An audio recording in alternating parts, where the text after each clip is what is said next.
Hi, welcome to Room to Grieve podcast. We're your hosts, Karen and Bec. Grab yourself a cuppa, find a comfortable spot, and we'll journey through grief together. Good morning.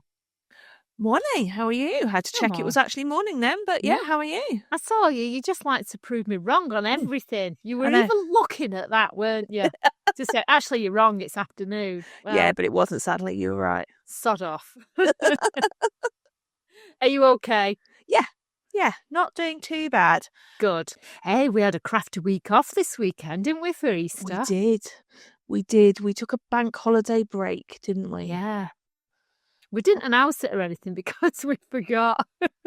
And I came to your house and I didn't bring any food equipment involved, with me. Yeah. alcohol. I know, I just need to thank you.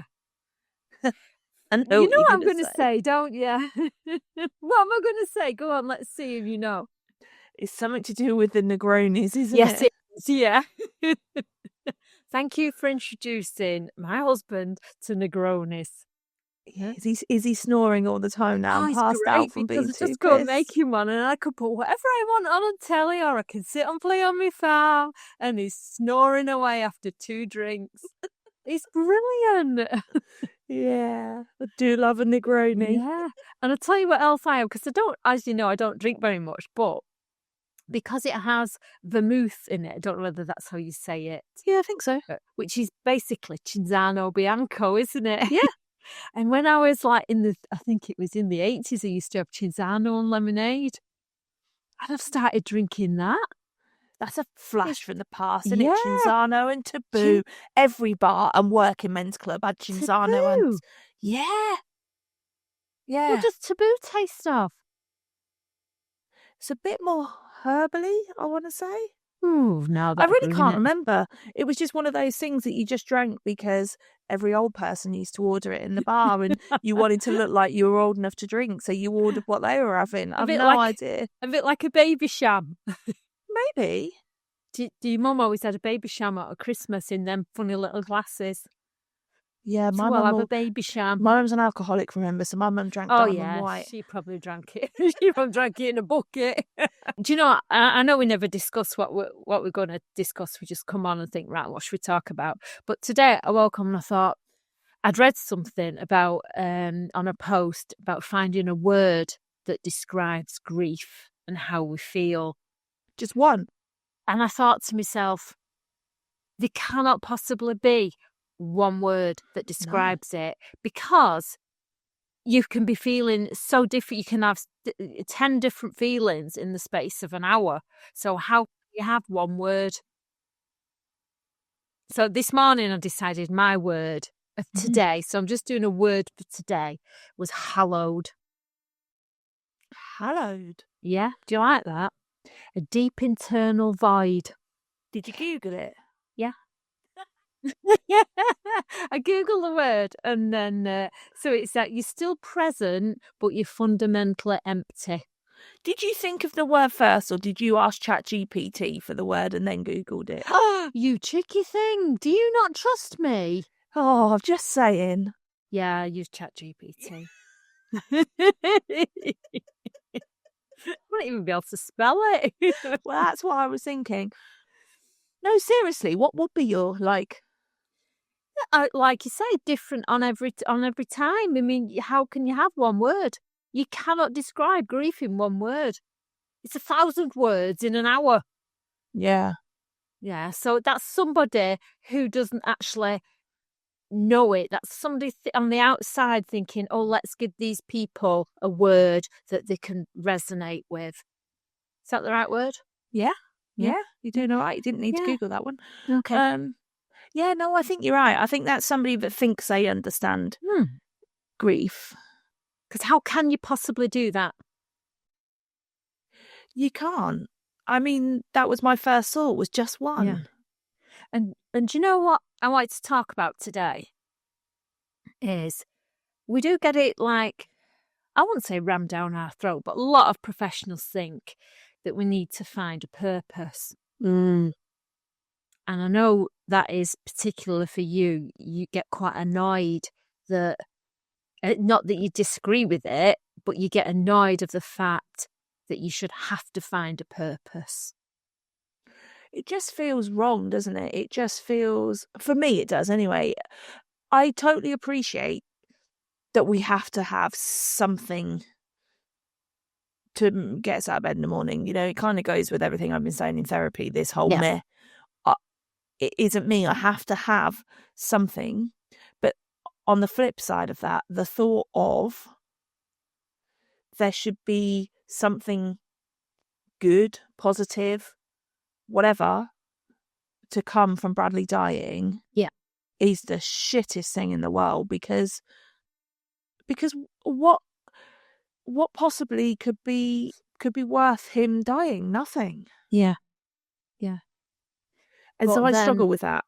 But then it's like, what triggers me off is that somebody said to me, well, it's okay for you because you're strong. And you do all what you do because you're strong. No, I do all what I do to get through a day. Yeah. And some days I can't do anything. And some days doing all of this makes me feel so fucking weak and incapable and insufficient and like I'm failing, because it is so damned hard to do and overwhelming and so much. But what choice do we have? We do have a choice, but these are the choices we're making at the moment. Yeah. Because they help us to get out of bed. Yeah. To give us a focus. Yeah. And our choices might change. They might change in a few weeks. We might think we need to do this, that, or the other, because that's no longer working. Yeah. And by having a purpose, I think sometimes if somebody else is grieving and they see somebody with that, doing this, doing that, doing the other, they can feel that they're a failure because they're not doing that. They can feel if they're in a deep grief, that they're being left behind and they're going to be stuck where they are because they can't do a purpose. And I hate that. I hate that everything has to have a term like deep grief. Yeah. Grief is bloody grief. It's shit no matter what. We don't need titles for within the grief. I don't think we do. Because those titles, they almost provide a level of competition. They insinuate that somebody's doing better than somebody else, and that's just and shit. Again, it's not better. It's just different. Yeah. Again, that can lead to pressure on the individual. Yeah. And to bring all that failure. I mean, you've got enough emotions going through. You don't need to feel the failure as well. No, and I think you and I went to a bereaved parents grief session, didn't we, last week? And I think it's something that we talked a lot about there, is that at the moment, especially for me, and I'm sure it's the same for other people, my emotions are so heightened within my grief that, you know, then giving those other thoughts and feelings to people, of those feelings of failure and not being enough or not doing it right, that is so heightened within your grief, you know, that my responses aren't rational, they're not normal, you know, and so I react to things in a completely irrational way at the moment. So putting that pressure on people too, you know, there'll be some people that are bound to react to that in a completely irrational way, which then it becomes a whole spiral, doesn't it? Yeah, a different way. It's like today I've had so much to do today. I've had to answer emails. I've had to deal with measurements. I don't do measurements at the best of times. But whilst I'm waiting for 2 phone calls back, I'm waiting for 2 emails. And because I can't get on from one thing to do the other until I've had completion of the first, my head has got, it's like having a load of apps open. Yeah. So because all your apps are open, your phone isn't functioning. Yeah. And that's what I'm like this morning. I've just not been able to function. In that whole overwhelming shutdown. Yeah, that's me. And that's not taking grief. It's all them things, all them apps are nothing to do with grief. But in the background, the grief app is running. Yeah. And that's running 24/7, isn't it? Yeah. And that's what's slowing everything else down, isn't it? Yeah. Yeah, it just impacts so much. And yeah, the whole finding purpose for me is such a, I don't know.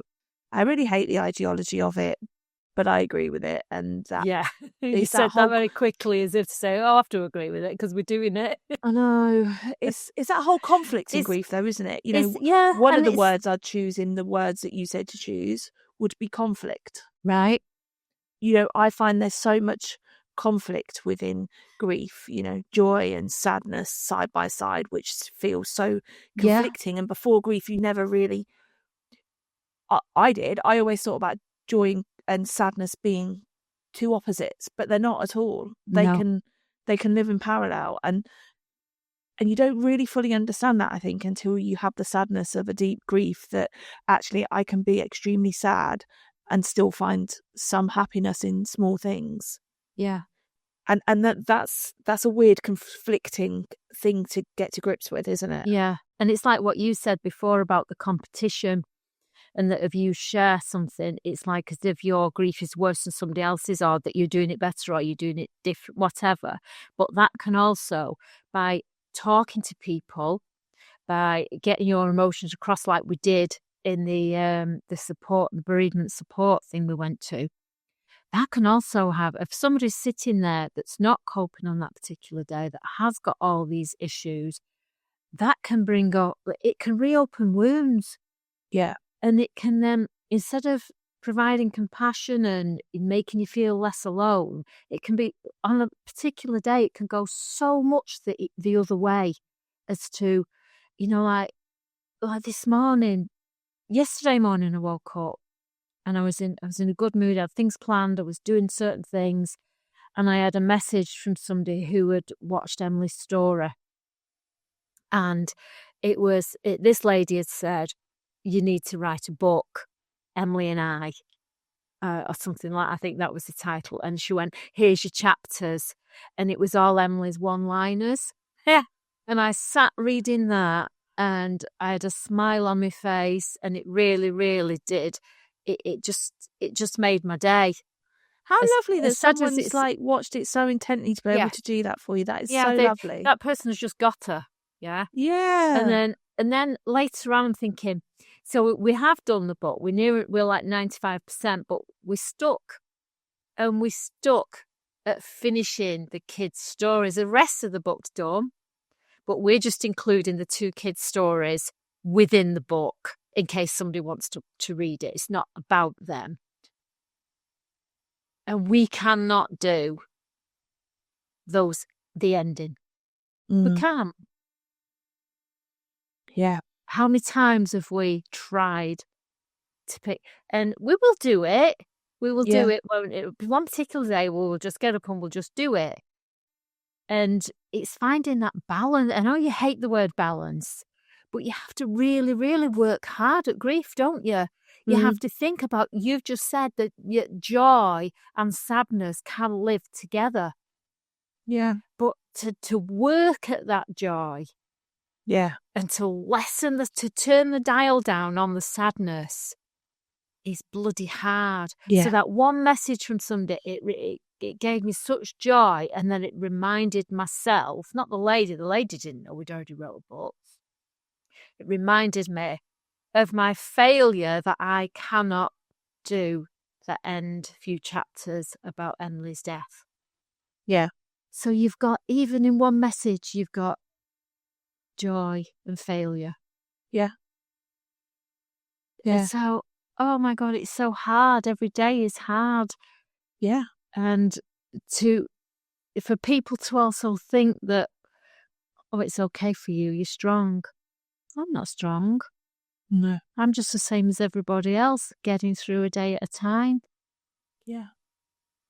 It's just that we break it down and talk about it. Yeah. Bore everybody. No, I agree. It's that old saying, though, isn't it? You can't please everybody all the time. No, you can't. And It's you can't please grief any of the time. No. So, you know, don't even try. And I think when I look at some of the comments from some people in some of the forums and things that we're in, who are like, 10, 20, even 30 years into this, a lot of what they say is not, it's not about pleasing anybody. It's just about giving into it, isn't it? It's just about, yeah. it's just about accepting it and just being with it. Yeah. And some days you can be with it, and some days you think, right, I wish you'd fuck off. I don't want you. But you can't. It's not going to go anywhere. No. So we've just got to carry on doing what we're doing. Yeah. Yeah. And my memory is still shocking. I don't know if that'll ever get better. Do you think that's a menopause thing or a grief thing or just a mix of the two? I'm really not sure. I think it's probably made it a little bit worse. Yeah. I mean, my menopause was a forced menopause because I had surgical menopause, whatever they want to call it, because I had an emergency hysterectomy. And I can't say it was over and done with. I still had everything afterwards. Okay.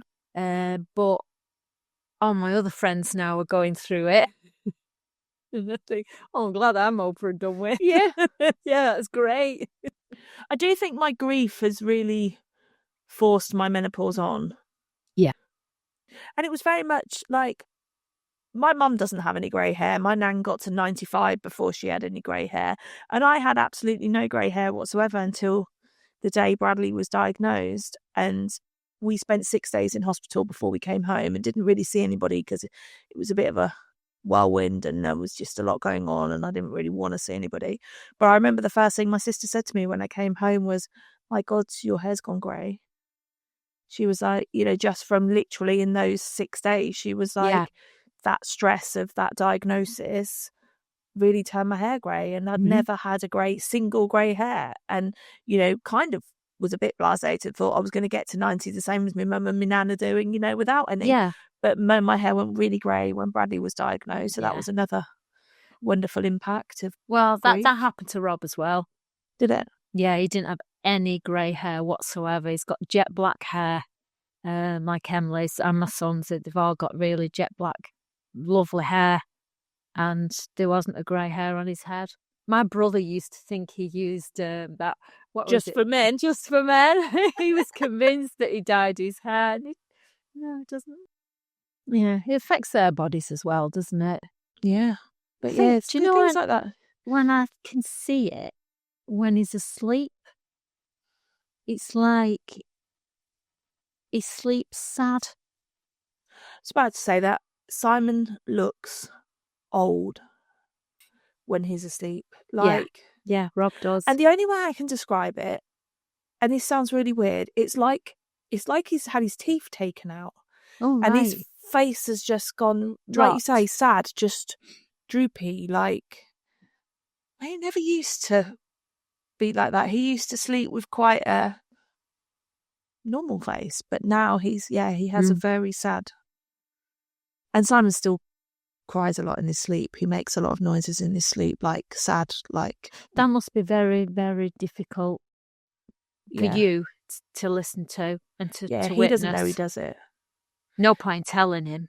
No, but if he turns over, it's always, he turns over and he goes, oh, like that every time he turns over.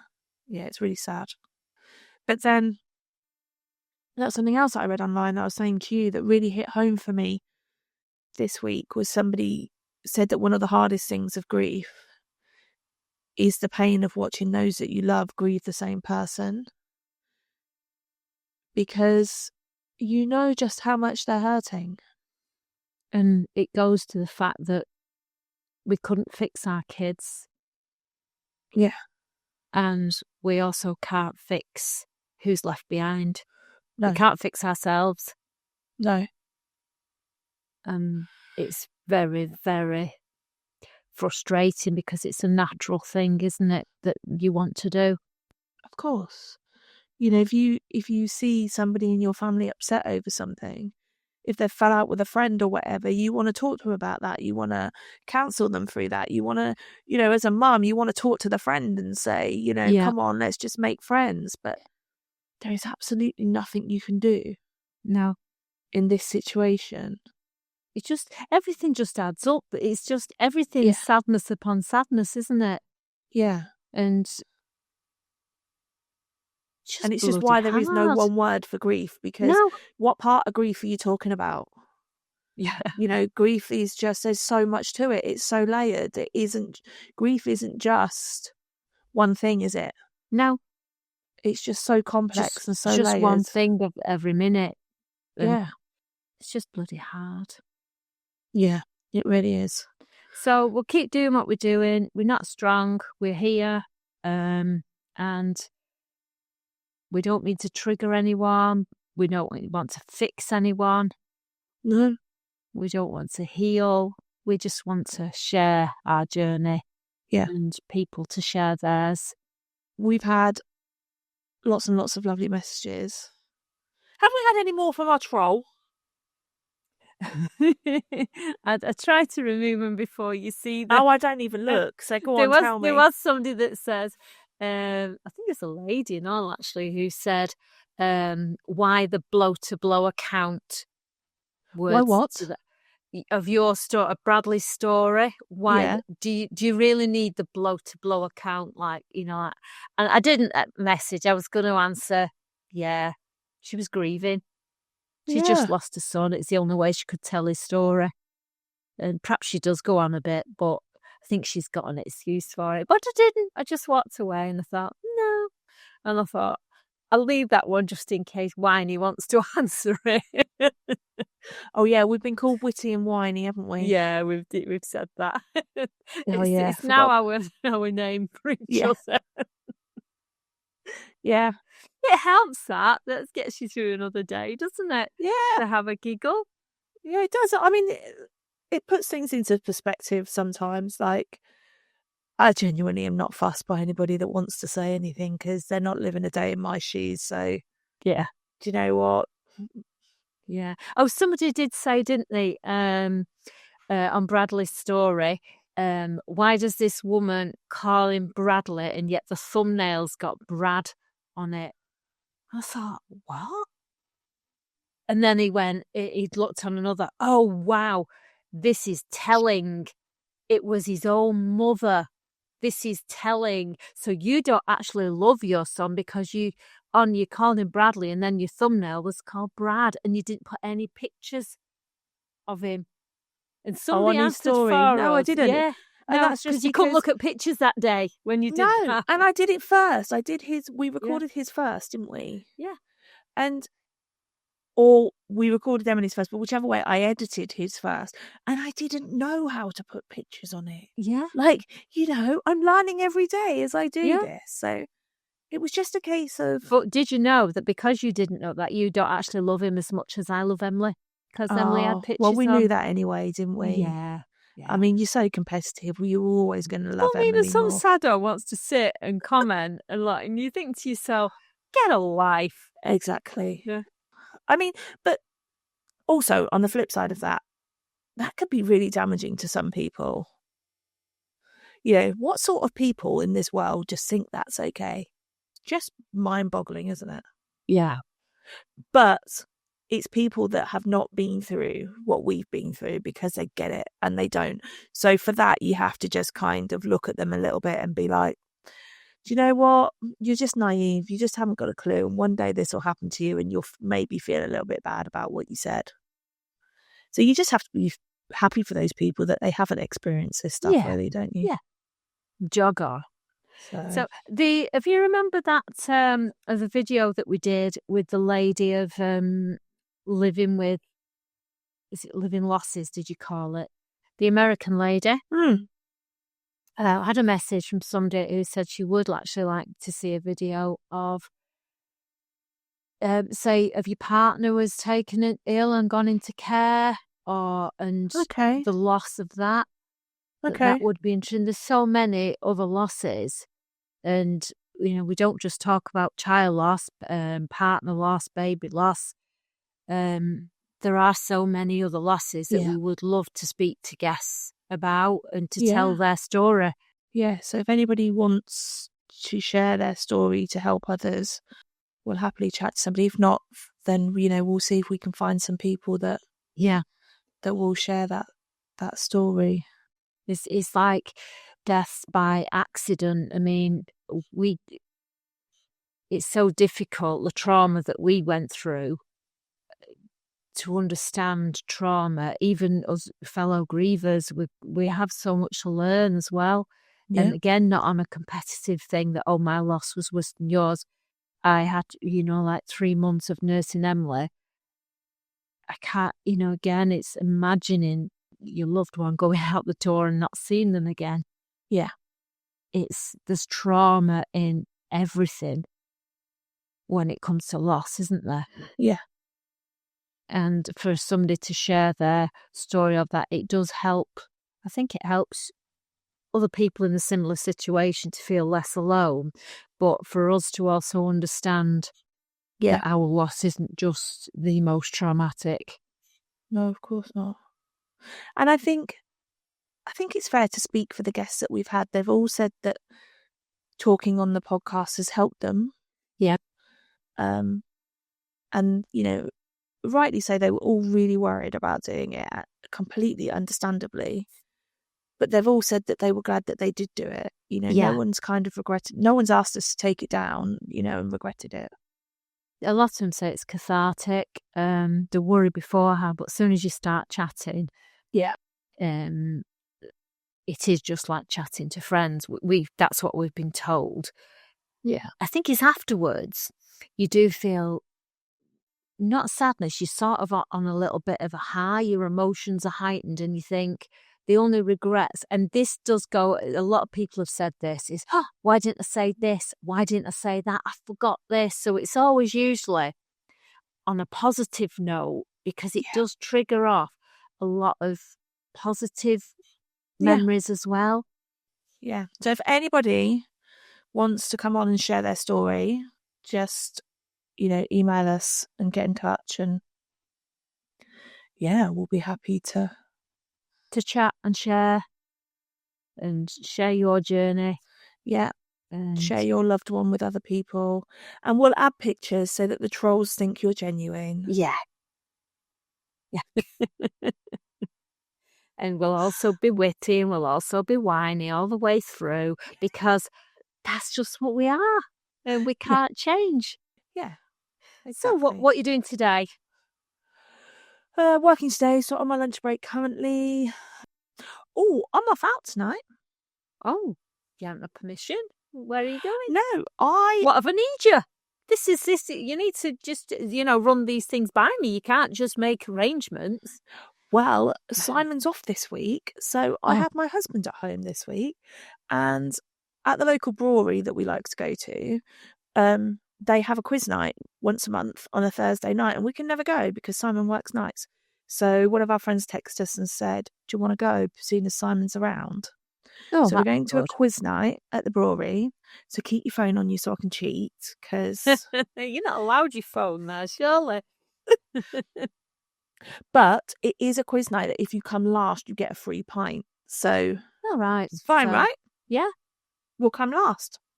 Yeah, right. Good luck. You'd be good at that. I hope so. I quite like doing things like that, so that'll be good. And that's it, really. Got no other plans, you? I'm going gardening, getting some weed killer down, and I've got lots to do. Any plans for the weekend? You're going to Spain, aren't you? Yeah, I've got lots of pebbles. I've still got a lot on my original list, so I'm doing those first, and then my new list. We put a cool reel up on Instagram of all the pebbles that you've done so far. You could share that to the community on YouTube, actually. Yeah, you could. Oh, I could. Okay. Yeah, I'm not doing it again. Yeah, that was fun. 3 hours. 3 hours it took me to teach Karen to do one 1 minute reel. And you only lost your temper 3 times? Cried once? Right. If we can just recap. If we were sat, just me and you, in a nice quiet room and just doing one thing and just doing the reel, would it have been easier? Yes. Yeah. How many instructions did I have? Yeah, a few. Mm-hmm. Yeah. I think Noah was just hungry. Yeah, but my son only eats 1 meal a day. So when he wants that meal, which he was cooking for us, he cooked an amazing paella. So we did the paella. Yeah, but he wants it when he wants it. We'd had a massive breakfast. Then we'd had shortbread and coffee. Yeah. Yeah. And then he came in and he wanted to do the paella. So I was just saying, I am just doing this at the moment. So we had slamming about of things and questions fired at me. And so it was very, very difficult. So yeah, we'd probably be able to do the reel easier if we were just on our Of course own. you will. And the more you practice, the better you'll get. Yeah. So I'll just keep leaving them with you. No, I didn't say that. I just said I'll have another lesson next time I see you. Okay. Which would be July, something like that. I'm going to say, yeah, because you're away pretty much now. Yeah. We're planning we'll our see road. you end of June. Yeah, we're going on planning holiday our together road end trip. of June, aren't we? Yeah. It's the Madmans and Kinsella road trip. We'll call it a grief road trip. And anything that goes wrong, we'll blame it on the grief. Or Simon. Leave Simon alone. Well, in Simon's planning of driving from here to Spain, we're having a detour to Switzerland. Because he likes the scenery. I mean, it's not exactly a detour, is it? It's the frigging 3 days out the way. But the funny thing was when I said to him, how much of a detour is it? He went, well, you don't have to get out of the car. You can just see it. So my husband said, can we not just put a picture of Switzerland on the window and just look and think, yeah, I've seen Switzerland now. And then, yeah. So let's just carry on getting through. Not much to chat about today. No, I think you're feeling a bit overwhelmed today, aren't you, with everything that you've got going on? Yeah. Just waiting for prospective buyers and agents, and it's just been a nightmare this morning. Yeah. Well, I feel slightly better still emotionally. Went back to the gym this week and really surprised at how much that lifted my mood. I tried to make every excuse possible not to go and didn't particularly enjoy it when I was there. Didn't hate it, but wasn't loving it. Did you manage to do as much as what you thought you would do? Yeah, I was quite pleased. I mean, I'd lost a lot of my strength. Had to turn all my weights down, which was frustrating. It's only been 3 weeks. I've not been 4 and already had to turn my weights down. But it wasn't until I came home and then I kind of sat back in the seat that I'd left before I went. And when I went, I was like, And when I came back, I was quite surprised at how much my mood was lifted. And then when I went back to therapy yesterday, she was like, are you all okay? And I was like, yeah, actually, feel like my mood's completely shifted. So the gym can be credited for that. So yeah. Oh, you can be credited for getting off your ass and going to the gym. It's only because I couldn't think of any excuses. I tried to think of every excuse under the sun and just didn't. I ran out. That was all. Would it be better if Simon went with you? Do you think if there was 2 of you doing it? I know you can't do it because of his work, but do you think if you had, I think it would be good for him. Yeah, I think it would be good for him. It's just it's difficult to fit that in with. Have you gone back to walking the dog together? No. Why? Because I make every excuse not to. Right, well, don't go. It's not cold. You haven't got that excuse. You've got the time. If you haven't got the time, you need to program the time in because it was working. It was working on different levels. It was getting you off your backside. You was doing exercise. You were spending time together, and it was fresh air. Yeah, no, you're right. So yeah, I need to put that back in as well. There is something that they say about being outside and exercise and all of that does help your mood, and genuinely it's been helping mine. So I need to fit more of that into my day. I need to go walking. I've not done a walk in a few days, so I need to do that. But it's good that my son's going to Spain with us this time, so him and his dad will go doing lots of walking, so I can sit and chill and do my pebbles because they walk different. They mountain climb, and I've not got stamina for that. And also, Rob and Niall are both 6'4" or whatever. The one stride of them's 3 for us to potter along behind. It's 3 times a distance. Only got little legs. Yeah, when they're climbing up a mountain, they're up in 3 steps, and it's 33 for us to get up there. Yeah, that's what I say. Yeah. They gave me a bike to ride when we was there last. a couple of weeks ago. It was our friends like, don't use these bikes while we're not until we got the bikes. I was all excited, right? And Rob said, what's wrong with you? I said, I can't reach the floor. He said, of course you can reach the floor. I said, I can't reach the floor. I was like, a good 6 inches. Yeah. And he went, oh my God, you can't reach the floor, can you? And I went, no. So imagine coming to a junction. Yeah. I have to and throw not being able to myself put your off feet. it. Yeah. So, yeah. Well, right. Well, I will let you get on. Anybody that wants to get in touch and be a guest, please do. Yep. Because we'll happily share your story and share your people, because that would be amazing. Yeah. I had just thought of something else I wanted to talk about. Go on. But then I forgot it straight away, instantly. So, yeah, there's the grief memory gone. There's the grief brain, the grief fog. And so... Never mind. Grab yourself a cuppa. Yeah, we'll find a comfortable spot. And we'll journey through grief together. Thank you. Bye.